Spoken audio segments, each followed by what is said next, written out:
Salut, c'est Trado. Voilà ma vidéo de mise à jour pour l'or. Belle séance pour l'indice parisien, pour l'or, puisque nous avons bénéficié à plein des craintes qui pesaient sur les indices. Et l'or parvient une fois de plus à se hisser au-dessus de la moyenne mobile à 7 séances, qui avait pourtant été cassée la séance précédente. Et nous sommes donc en bonne position pour un nouveau test du haut de la fourchette d'Andrews noir. Je vous rappelle que tant qu'on n'aura pas réussi à casser et clôturer au-dessus de la fourchette d'Andrews noir, on aura toujours comme épée de Damoclès au-dessus de la tête la perspective d'un retour sur la médiane ici. Ce qui ne serait pas non plus scandaleux compte tenu du fait que nous sommes partis en ligne droite du 28 janvier au 27 février pour aller chercher, pour traverser toute la fourchette sans qu'il y ait eu à aucun moment un retour sur la médiane. Donc il ne serait pas non plus complètement illégitime que l'on fasse une pause, mais ça j'ai l'impression que ce sont plus les événements internationaux qui en décideront. Et on voit que la confrontation, les trois confrontations qu'il y a eu cette semaine contre le haut de la fourchette d'Andrews noir ont tourné à l'avantage de cette dernière. Peut-être les haussiers seront-ils plus chanceux. Il demeure que nous avons offert un service minimal aux baissiers puisque le retracement des 23,6% de retracement de Fibonacci a été fait. Je vous rappelle que sur la hausse que je mentionnais, on a connu une augmentation significative et il est fréquent d'effectuer donc des retracements. Ça a été fait à un premier niveau simplement et puis la hausse revient. Bon, on verra. Nous avons une divergence baissière ici sur le stochastique qui est une première alerte. Qui n'est pas suivie pour l'instant de divergence sur les autres indicateurs. Il demeure que c'est quelque chose à garder sous le coude. Par ailleurs, simplement, nous avons toujours le scénario ici de la tasse avec anse qui est valable. Il sera valable tant qu'on n'aura pas cassé la ligne d'eau.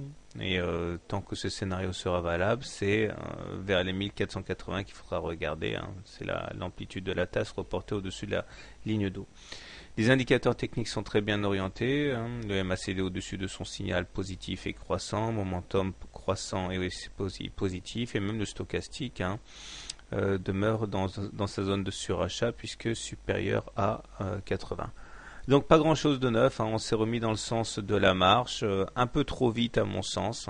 C'est pas bon de ne pas marquer de consolidation parce que les consolidations servent aussi à freiner la chute en cas d'attaque baissière, et là on n'a rien eu de significatif depuis la zone de congestion des 1400 ici. Donc on est haussier puisqu'on est au-dessus d'une M20 croissante.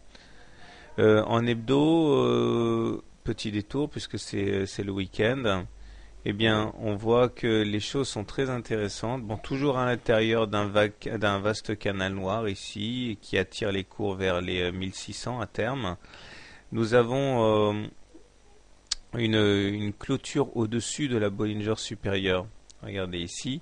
Donc ça c'est pas mal du tout, et surtout ça se fait dans de bonnes conditions puisque la Bollinger supérieure et la Bollinger inférieure divergent. Ça veut dire que la voie est ouverte pour une continuation de l'euphorie haussière. Ça se fait dans de bonnes conditions avec une M7 qui s'apprête à croiser une M20 à la hausse, une M20 croissante. Ça veut dire que on est au-dessus d'une M20 croissante en hebdo, donc on est en tendance haussière. Le momentum semble opter pour la partie positive, donc c'est pas mal. Le stochastique est bien orienté puisque maintenant, même en hebdo, on attaque la zone de surachat. Donc ça c'est très favorable. C'est donc la mainmise des haussiers sur les cours. Nous voyons que là aussi les Fibonacci ont fait des miracles puisque il y a eu un retracement sur les 38,2% à partir desquels on a décidé de poursuivre l'ascension, donc un nouveau plus haut. Alors par contre quand même il faut remarquer qu'il y a des alertes. On a une batterie de divergences baissières sur l'hebdomadaire puisqu'on retrouve des divergences baissières sur le MACD, sur le momentum et, excusez du peu, sur le stochastique aussi. Ça veut dire qu'on a inscrit des plus hauts là, le 28 février cette semaine par rapport à ce qui s'est passé avant, mais on n'a pas inscrit de plus haut sur les trois indicateurs. Donc on a une sacrée batterie d'alerte baissière qu'il faut relativiser parce que elle se fait, j'ai envie de dire, elles se font ces divergences baissières dans un cadre optimal, à savoir la clôture au-dessus de la Bollinger qui ouvre la voie donc à une sorte de panique haussière, de rallye haussier. Donc quand on a des rallyes haussiers, des paniques haussières comme là par exemple, la semaine de serment, ça se fait toujours avec des divergences baissières, comme vous pouvez le voir ici. MACD et Momentum n'inscrivaient pas de plus haut pendant que les cours en inscrivaient. Donc on est susceptible d'avoir plutôt une accélération haussière. Bon, on verra. Allez, bon week-end, bonne soirée et à demain.